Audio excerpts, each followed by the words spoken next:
bantah tudingan selingkuhi Sule, Natalie Holscher ancam somasi mantan ART. Natalie tak tinggal diam setelah dituding menyelingkuhi Sule oleh mantan asistennya Wati.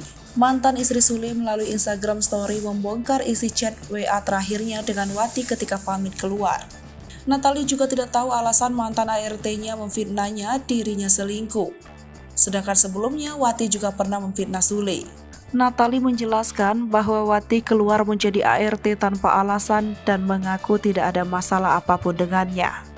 Namun Natalie menceritakan bahwa Wati adalah sosok yang mudah iri dengan ART lainnya.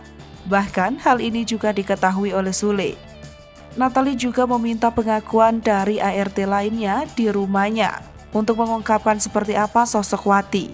Mereka membenarkan bahwa Wati sosok yang mudah iri, membicarakan orang lain dan bos di belakang. Karena itu, Natalie Holscher menduga fitnaan ini dilontarkan mungkin karena sifat iri dan dengki dari ART-nya tersebut.